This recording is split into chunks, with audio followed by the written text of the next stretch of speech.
ধরুন আমি বাংলাদেশের প্রধানমন্ত্রী, আমাকে দায়িত্ব দেওয়া হলো আপনি 3 পার্বত্য জেলায় শান্তি ফিরিয়ে নিয়ে আসুন। তাহলে আমার প্রথম দায়িত্ব থাকবে কি? আমার প্রথম দায়িত্ব থাকবে পার্বত্য অঞ্চলগুলোতে যে জায়গা কেনার রেস্ট্রিকশন আছে এটা উইথড্র করে দিতে হবে সবাইকে। একবার বাংলাদেশের 64 জেলার মানুষকে জায়গায় ক্রয় বিক্রয় করার পাহাড়ের অনুমতি দিয়ে দিতাম।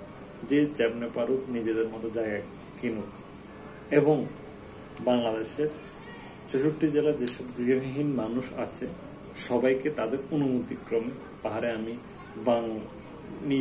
নিজ অর্থায়ন বলতে সরকারি অর্থায়নে বাড়িঘর করে দিতাম।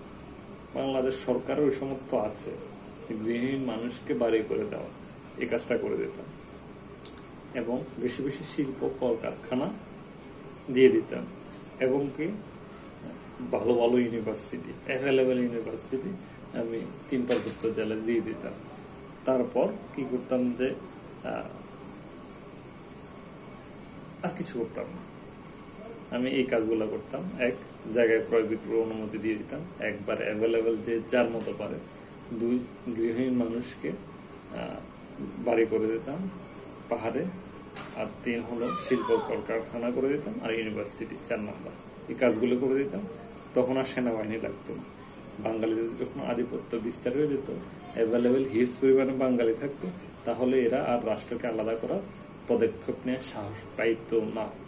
এখন ওরা সংখ্যাগরিষ্ঠতা হওয়ার কারণে পাহাড়ে ওদের নিজেদের সম্পত্তি মনে করে, ওরা আলাদা দেশ করার ষড়যন্ত্র করে, ওরা আলাদা দাবি দাওয়া করে। কে করে পায়? তুই পাহাড়ি, তুই ছুংচাং, ফোন কাটা, তুই তো বাংলাদেশের প্রতিটা জেলায় 80 জায়গায় কিনতে পারিস, প্রতিটা জেলায়, প্রতিটা জায়গায়, প্রতিটা সেক্টরে চাকরি করতে পারিস।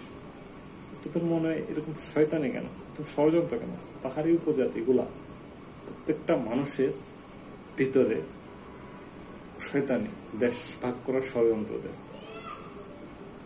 আসসালামু আলাইকুম।